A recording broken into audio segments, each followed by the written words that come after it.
Hari ini kita sama-sama mengetahui bahwa hari Jumat hari ini bertepatan tanggal 28 Oktober 2002 adalah hari besar bangsa kita, yaitu Hari Sumpah Pemuda. Kita akan berbincang-bincang santai dengan beliau, Bapak Dr. Suenarto. Beliau adalah mantan Rektor Universitas Bung Karno. Beliau adalah juga Ketua Departemen Pendidikan Persaudaraan Cinta Tanah Indonesia yang dijiwai manunggalnya keimanan dan kemanusiaan. Kita akan bertanya kepada beliau bagaimana memaknai Sumpah Pemuda. Iya Bapak, sebagai sesepuh ya, yang sudah banyak pengalaman baik itu di dunia akademisi sebagai rektor maupun di dunia sosial dengan gerakan Cinta Tanah Indonesia di Persaudaraan Cinta Tanah Indonesia, kira-kira bagaimana kita harus memaknai Hari Sumpah Pemuda? Baik, pertama sekali marilah kita memaknai itu dengan flashback, dengan melihat suasana kebatinan, pada saat akan digerakkan tiga ikrar mengenai kebangsaan, yaitu ikrar tentang cinta tanah air, ikrar tentang bangsa, dan ikrar tentang rasa persatuan pada tanggal 28 Oktober 1928. Pertama yang saya sangat kagum adalah bahwa pada saat itu tokoh-tokoh pemuda waktu itu berumur sekitar rata-rata dari 17 tahun, dan yang tertua adalah 24 tahun, yaitu Profesor Muhammad Yamin. Nah, di situ menunjukkan bahwa peranan pemuda di dalam membangun dan mengembangkan bangsa ini itu sangat besar sekali dan sangat memposisikan dirinya, para pemuda tersebut, sebagai generasi yang bertanggung jawab terhadap nasib bangsa ini.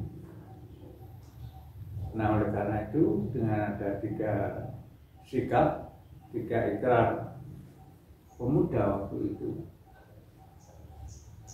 tanggal 28 Oktober 1928, itu saya melihat bahwa itu adalah suatu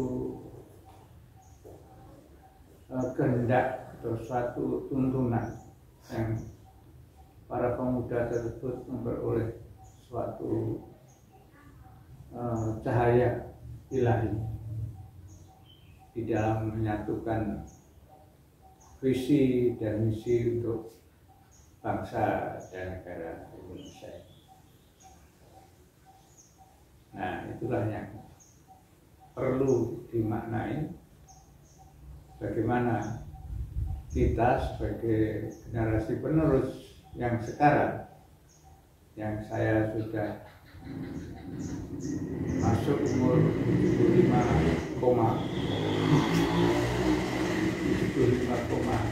berapa bulan, alhamdulillah, ini tentu, apalagi ini saya berada di Persada Soekarno dalam bentuk berdiri, Pak Susartono sebagai ketua harian. Terima kasih saya mendapat kesempatan untuk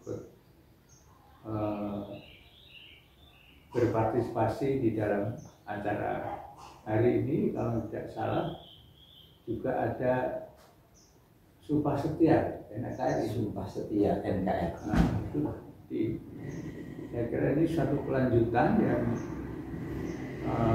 yang sangat bagus untuk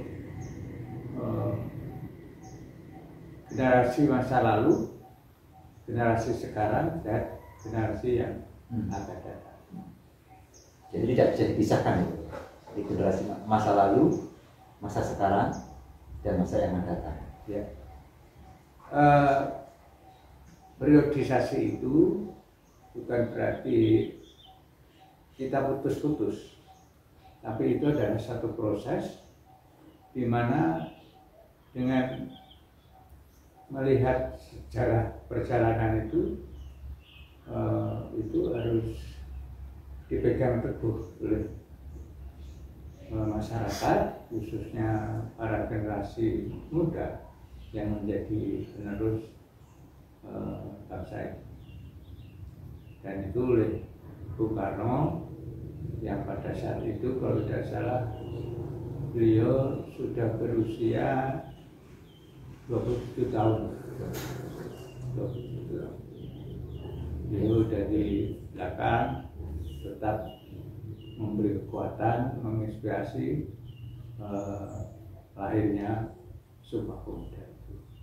Nah, inilah yang maksud saya perlu dicatat. Ada pesan beliau adalah jas merah, yaitu jangan sekali-sekali meninggalkan sejarah, karena memang sejarah itulah kekuatan dari bangsa. Bangsa yang tidak menghargai sejarahnya itu akan berjalan tanpa arah dan berjalan tanpa cita-cita yang tetap, ya, cita-cita yang sudah ditetapkan bersama untuk bangsa. Itulah, maka itu perlu kita memaknai Sumpah Pemuda ini sesuatu, sekali lagi, sesuatu yang luar biasa di dalam episode perjalanan bangsa Indonesia ini. Ya Pak, kalau mungkin lebih realnya untuk generasi muda, karena tantangan zaman dulu mungkin bentuknya berbeda, ya.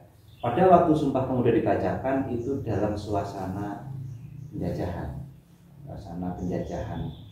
waktu itu Hindia Belanda. Nah, kemudian kita bersepakat bersumpah satu tanah air, satu bangsa dan satu bahasa. Nah, sekarang ini kita sudah punya negara dan tidak ada penjajahan, tapi kita tahu sekarang ini ada globalisasi misalkan, ya, informasi. Nah, kira-kira seperti apa harusnya pemuda itu cara mengambil spirit Sumpah Pemuda itu? Oh iya, pertanyaan yang sangat bagus sekali. Jadi kalau dilihat pada saat itu, ya, 1928, memang fokus pemuda waktu itu adalah untuk tujuan utamanya mencapai kemerdekaan bangsa Indonesia ini dari tangan penjajah. Namun kita juga luar biasa, para pendiri bangsa di dalam menyusun konstitusi kita, menyusun undang-undang dasar kita, jelas di situ bahwa terutama Bung Karno itu, bahwa kemerdekaan itu adalah jembatan emas. Kenapa dikatakan jembatan emas? Karena dengan jembatan emas itu, di seberang jembatan emas itulah harus diisi suatu kegiatan-kegiatan yang bersifat emas untuk memajukan bangsa dan negara. Nah, sekarang ini para pemuda dihadapkan suatu tantangan yang berat, yaitu menghadapi alam globalisasi atau istilahnya milenial. Itu memang luar biasa dengan sistem IT yang semakin maju, semakin cepat perkembangannya. Nah itu memang para pemuda harus pandai untuk bisa menyelesaikan diri dan menganalisis apa yang menjadi tantangan bangsa sekarang ini dan mampu mencari solusi untuk menghadapi tantangan tersebut. Nah oleh karena itu ya tadi seperti pesan Bung Karno mengatakan bahwa pesan Bung Karno di depan para pemuda, saya lebih mudah dan lebih ringan dibandingkan engkau wahai pemuda. Saya menghadapi musuh yang jelas, musuh penjajah. Tapi nanti para pemuda untuk mengisi jembatan emas itu yang dihadapi adalah tantangan-tantangan yang kemungkinan besar juga berasal dari dalam negeri sendiri atau dari bangsa sendiri. Nah ini adalah satu proses, suatu perjalanan. Nah itulah yang harus hati-hati. Jadi para pemuda harus benar-benar waspada, teliti, tajam di dalam menganalisis semua tantangan. Apa contohnya kira realnya bahwa kita harus menghadapi sesama ya, kayak yang dikatakan Bung Karno tadi. Bung Karno sudah memberikan sinyal ya bahwa perjuanganmu justru lebih berat karena menghadapi saudaramu sendiri. Nah ini kira-kira apa? Karena ini apa ya? Saya melihat bisa dua ya, bisa berarti wah nggak mungkin lah kita nggak ada masalah misalkan ada yang begitu. Tapi kalau kita mungkin iya apa yang dimaksud Bung Karno? Kalau misalkan kita bilang salah contoh realnya apa? Gini, saya kembali lagi kepada ajaran dari Bung Karno, yaitu ajaran Trisakti yang terkenal, yaitu pertama berdaulat di bidang politik, berdiri di atas kaki sendiri bidang ekonomi, dan yang ketiga adalah berkepribadian di dalam budaya. Nah, saya ngasih contoh saja mengenai budaya saja. Inilah yang sangat rentan karena terbukanya komunikasi, terbukanya informasi sekarang ini yang apa ya, yang sangat sulit untuk dikontrol. Nah inilah salah satu contoh kemungkinan para pemuda ini justru akan menghadapi pendapat-pendapat yang berbeda, pendapat-pendapat yang berbeda mengenai perkembangan informasi, terutama dalam menghadapi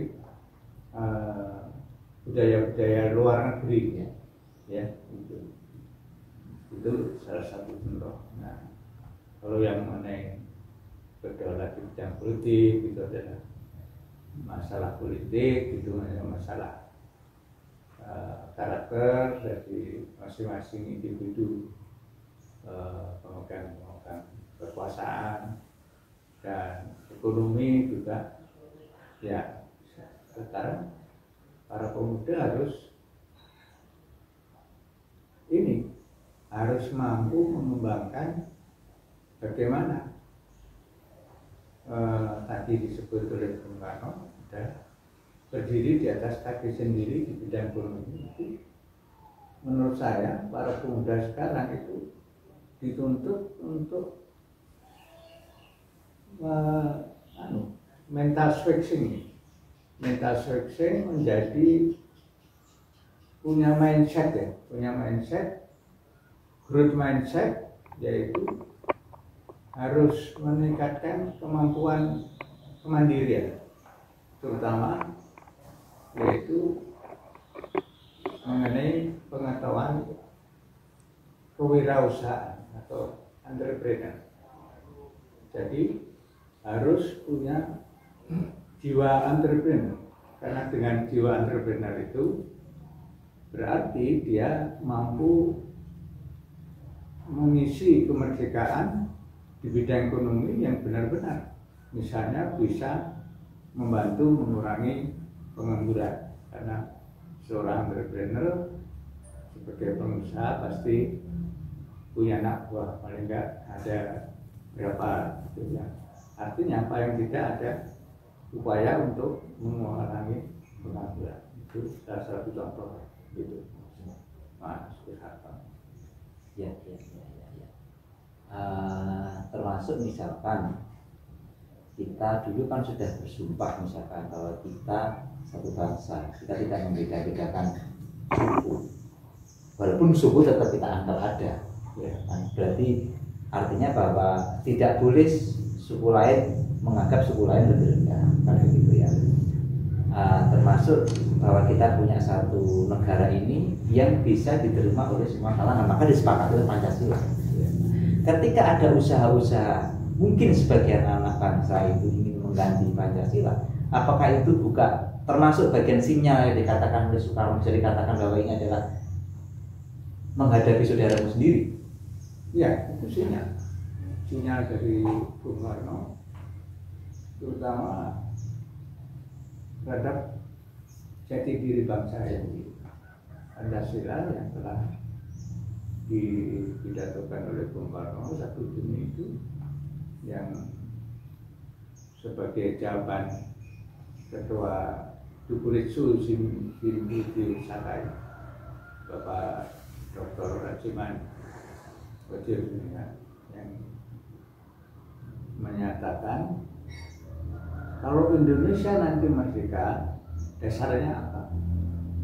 Nah, itu selama sidang kurang lebih 3 hari itu belum terjawab.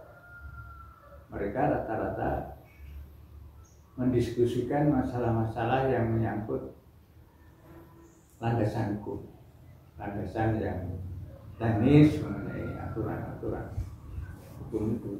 Tapi yang menuju kepada filosofi itu jarang, tidak ada yang berani. Ini adalah menyangkut Bung Karno menyatakan filosofis kerja dasar filsafat bangsa ini.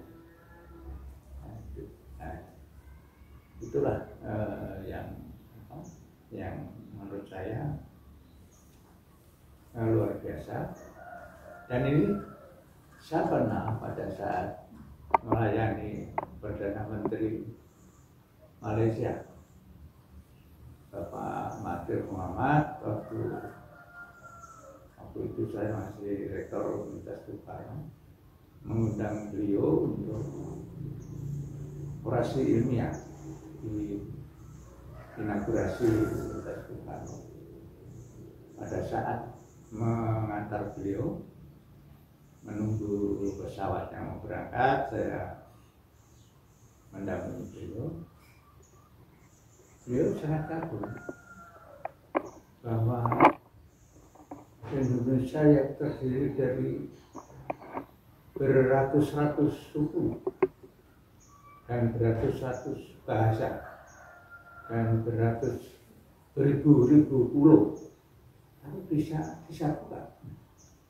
Malah Pak Mahathir mengatakan waktu itu, kalau saya Malaysia itu enggak ada apa-apanya dibanding Indonesia mengenai keberagaman suku, bahasa, dan sebagainya. Nah, itu Pak Mahathir sangat kagum mengenai kok bisa Bung Karno bisa menyatukan bangsa Indonesia.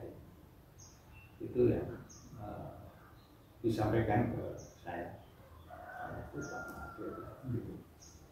Oke, gini Bapak, ada yang mengatakan bahwa semua itu kok bisa kan begitu.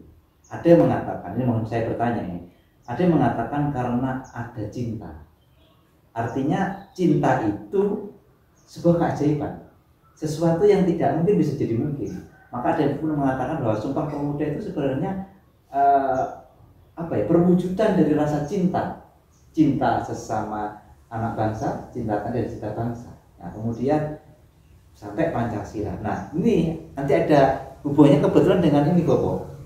Ini Bapak menulis sebuah buku ya, dan kaitannya dengan cinta ini. Nah, kaitannya dengan cinta ini. Kayaknya untuk yang pendidikan cinta ada dua tokoh ini ya, ada dua tokoh guru beliau ya, yaitu mohon nanti boleh jelaskan ini siapa ini ya, dan seberapa pentingnya sebuah cinta.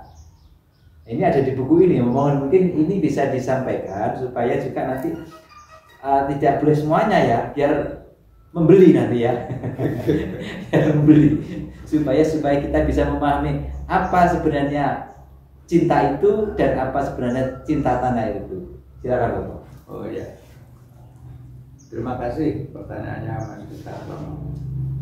Jadi saya bersyukur beroleh karunia dan rahmat berkat Allah SWT di dalam seumur saya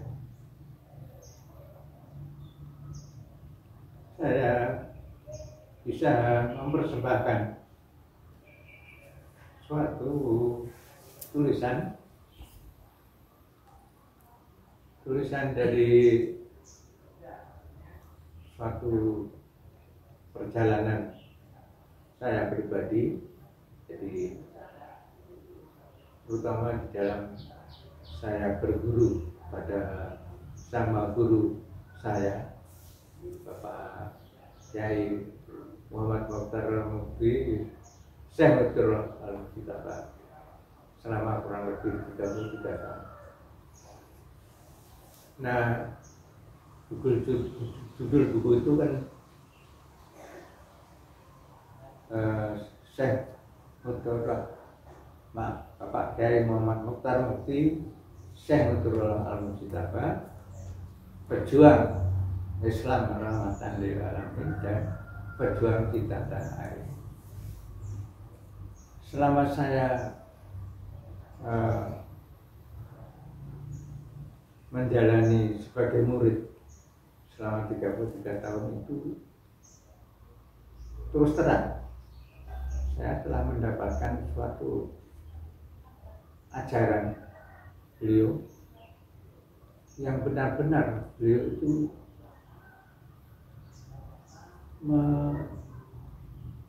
mewujudkan segala sesuatu, diwujudkan dengan rasa cinta pada sesama, rasa cinta pada bangsa dan negara ini, dan juga pasti rasa cinta pada Yang Maha Kuasa, pada Allah Subhanahu wa Ta'ala. Nah, itulah saya akhirnya di dalam renungan waktu itu, semula saya berkonsultasi dengan beliau karena beliau sudah 2 kali minta pada saya, Pak Narto nanti kalau sudah purna dari Universitas Bung Karno coba menulis.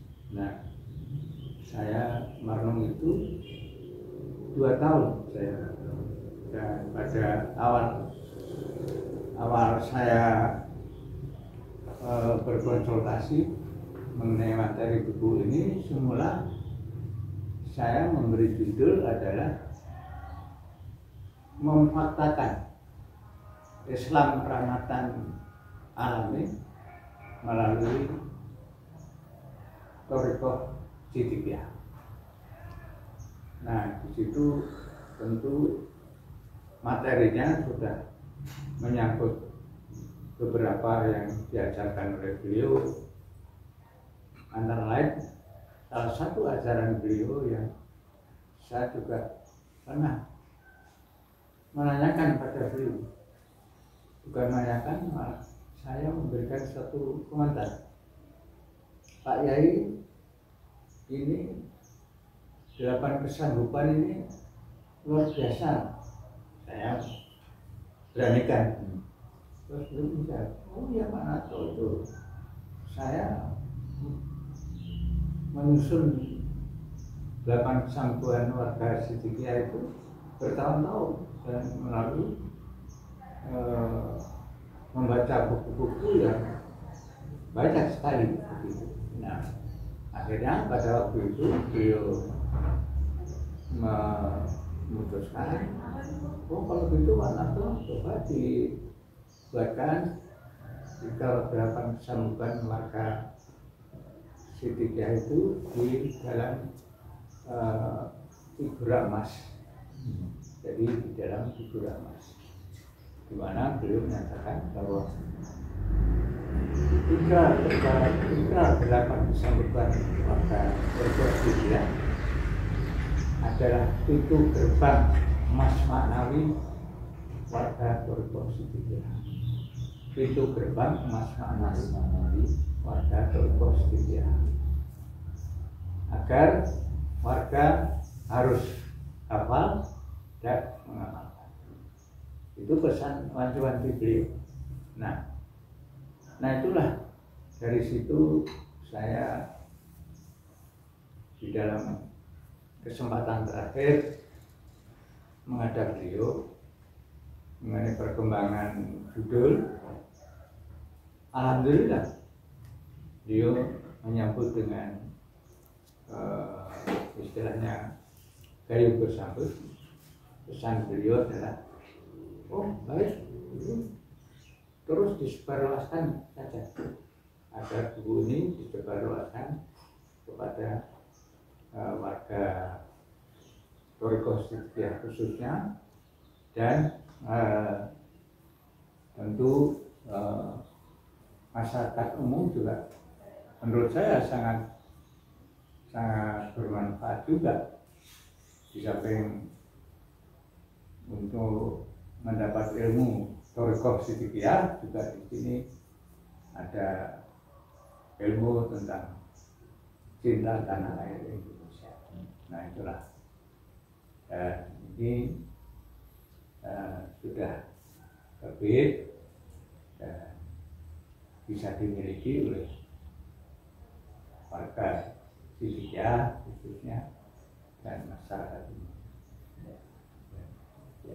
Jadi teman-teman, kita tidak akan membuka banyak ya, ini supaya Anda juga penasaran ya, bahwa tadi saya sempat singgung ada 2 guru, dan bagaimana ajaibnya dan pentingnya cinta tanah air dikupas di dalam buku ini ya, termasuk bagaimana prakteknya, bagaimana tanda-tandanya ya. Buku ini bisa menginspirasi khususnya para generasi muda. Tentunya dari singgung, buku ini memang untuk semua kalangan ya, semua kalangan, khususnya generasi muda. Tentu yang paling harus memiliki adalah dari warga Thoriko sendiri dulu. Nah ini yang penting karena ini menyangkut Sang Maha Guru ya. Jadi untuk umum bagus ya, tapi kita sebagai warga layak untuk lebih dulu memiliki. Ya mungkin itu dulu untuk kesempatan kali ini. Mungkin lain waktu kita lanjutkan. Bapak Dr. Sunarto, terima kasih. Mohon maaf. Terima kasih. Sehat selalu. Assalamualaikum warahmatullahi wabarakatuh. Salam berkat rahmat Allah yang Maha Kuasa. Salam atas berkat rahmat Allah yang Maha Kuasa. Assalamualaikum warahmatullahi wabarakatuh.